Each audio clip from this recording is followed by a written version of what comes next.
What's up, my wizards? Dev from the MTG back again. I got another budget deck tech for you today. I know you love these. So do I. This one, Daniel Cruz, you asked us, could you do a red-white heroic deck? Apparently you're sick of all the red-white tokens decks. So yeah, we can totally do that, it turns out. And like I said, feeling pretty good. We got a couple of things that enable turn 3 kills in this deck. Actually, like 3 or 4 different ways to do that. So kind of excited to bring it to you. Here it is. Let's start with the creatures. We're playing 9 1-drop creatures here and 12 creatures overall. We are super speed oriented. Here's what we're doing with our 1-drops. We've got 4 Favored Hoplite. Definitely got to see that guy. 2 Lagonna-Band Trailblazer and 3 Monastery Swiftspear over here. Yeah, obviously we're going to see the Hoplite. He's in everything heroic. Basically went to blue-white heroic.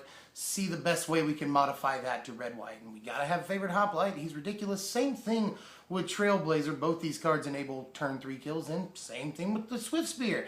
These are key to the deck. Got to play all of them. Moving into the 2-drops, we only have 3 of those. Let's go ahead and tell you about the 2 Secret of the Way in the deck. Yeah, this also has to be here. Since it came into the format, it's been a pretty staple card for obvious reasons. Play 2 Secret of the Way. I don't think you'll be disappointed. I don't think you have been thus far. We've all played this card. Keep doing it. And one more in the creature department. We got 1 Arena Athlete. Yeah, I've seen some heroic decks that include red just to play Arena Athlete, usually just the 1 copy too. Obviously this is sort of a heel cutter-ish type card, Frenzied Goblin, whatever you want. Just doesn't let creatures block. We've got something in the spells for that too, but it's really cool to have Arena Athlete out to sort of bust up stalemates. An important creature, yes, but it's still just like the Silver Bullet. Now we can move on to the spells. This is the bulk of the deck. There's 28 spells in this deck, and I'm going to give them to you sort of categorically here. First of all, protection spells. We're obviously running 4 God's Willing, and we've got 1 Ajani's Presence. Yeah, pretty standard, I want to say, for heroic. We always want to run God's Willing, one of the best cards in the format for exactly this deck. And Ajani's Presence helps us survive mass removal, or at least the one guy we've been building all game. Super important too. Let's talk pump spells, because that's pretty vital to a heroic deck. We're playing 3 copies of Defiant Strike, because we like to draw cards. We're playing 4 Titan Strength, that's our sort of giant growth, and we get to scry, also very important. And 4 Hammerhand here. 4 Hammerhand, some of the best cards in the deck, honestly. Hammerhand's ridiculous, helps you get through blockers very easily, and only the 1 mana. Like, Hammerhand is crazy. I've played it in mono red aggro like this whole season. Great card. And finally, 3 copies of Artful Maneuver. Artful Maneuver also does a lot to enable turn 3 kills, and in a heroic deck or a prowess deck, this card is just ridiculous. People haven't given Maneuver enough credit. There's a lot of ridiculous-ish that you can do with Artful Maneuver, and that's why we're playing it. You'll see once you start shuffling them up and laying them down. Got a couple of cards that can burn things here. We got 2 Ordeal of Purphoros and 3 Wild Slash. If you wanted to, you could switch those copy numbers there. But I like more Wild Slash. I like just being able to burn stuff out unconditionally. Ordeal, though, is good, obviously, because it targets one of our creatures and ends up burning them out. And a lot of times, with something like Favored Hoplite that you've already got counters on, you can go ahead and swing in with an Ordeal that you've just played and go ahead and pop it. So that's also fine, and you get an extra counter on top of all of that for your trouble. So Ordeal and Wild Slash, both fantastic cards. You could switch the copies if you wanted to, but I like it this way. I like just being able to deal that last 2 damage unconditionally with Wild Slash, which happens kind of a lot. And finally, 4 copies of Temur Battle Rage. This is the thing that enables the turn 3 kills. Pretty much every single turn 3 kill more or less relies on Battle Rage. Yeah, at first this was just 3, but I realized how integral to the deck this was. So 4 Battle Rage all day. You're gonna thank me. This card, honestly, seriously, this card's ridiculous. 20 damage, turn 3, a lot of the time, depending on what you're trying to do here, and love it to death. Battle Rage. Dumbest name ever for a card, but Temur Battle Rage. Good. We're only playing 20 lands in this thing, which is about right. We're not playing anything that costs more than 2 mana, and only a few spells that cost 2 at that. A lot of our spells cost 1 mana, so I do recommend that you buy the Battlefield Forges a lot, but the deck can run off nothing but mountains and plains if you want to do that, but highly recommend that you do A, play Battlefield Forge, and that you B, do not play tap lands. The first 3 turns is where we live, and we really can't afford to have any lands coming into play tapped any of those turns. So recommend Battlefield Forge or just 20 basic lands, one way or the other. Let me go ahead and post our board. This is pretty standard, I want to say.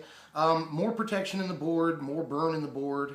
We've got stuff that takes care of bigger creatures in the board and stuff to help us race aggro. So, and also, you know, erase is in there too. So I think that we can cover our options pretty well. I can also see a case too for Valorous Stance in the board and a couple of other things. I started to put in Banishing Light, but let me know if you have any suggestions either for the main or for the board, because I considered a lot of stuff for both. I want to know how you feel about that.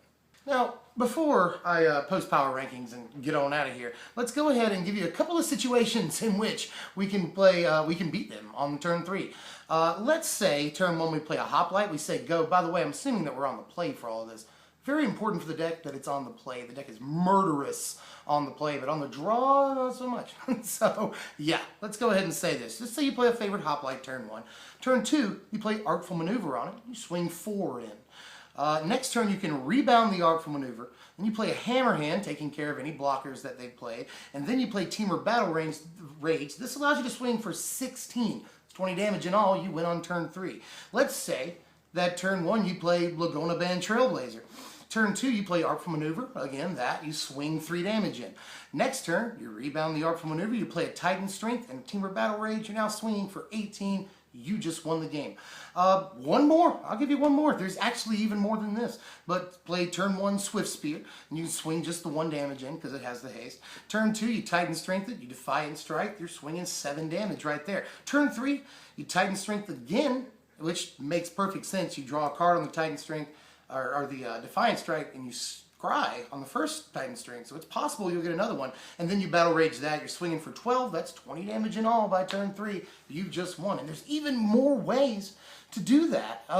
Math is hard, but you'll have to do it to play this deck, it turns out. There's like 5 or 6 different ways that you can do this and really throw people off guard. The deck just blows people out of the water sometimes.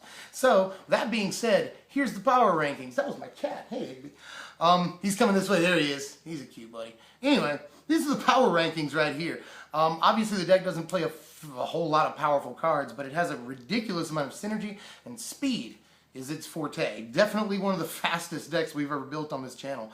But you'll see the resiliency number, one of the lowest numbers we've ever posted here. Really not resilient. And if it gets past turn 4 or 5, you're honestly in a fair amount of trouble. So really want to win as fast as we can. You see the rest. Game 1, we've got a pretty high chance. After boards, gonna be slightly tougher. We're not entirely versatile, and we're just barely consistent, to be honest. But when it comes together, which it does more than you feel like it should. The deck really feels unfair. It's one of the fastest decks in the format by far. And yeah, I suggest you play it. Goldfish a couple of games, play with your buddies, take it up to F&M. This is a very fun deck to play, as heroic decks have tended to be the last couple of years. So yeah, stamp of approval, I say, when you're able to beat the control player on turn 3, and that look on their face is just grot. So definitely try it out, man. I think this is one of my favorite decks I've built in a while. You can see my enthusiasm. I'm Dev from Strictly Better MTG. Remember, if you like this content, that makes sense, share, subscribe, comment, all of it does us so much good, and we love hearing what you have to say about stuff too, Wizards. So I'm working on a couple of things, but as always, let me know what you'd like to see. And Magic Origins spoilers already starting up here. Stay tuned for that. Subscribe for more. I'll see you later. Dev from SPMTG.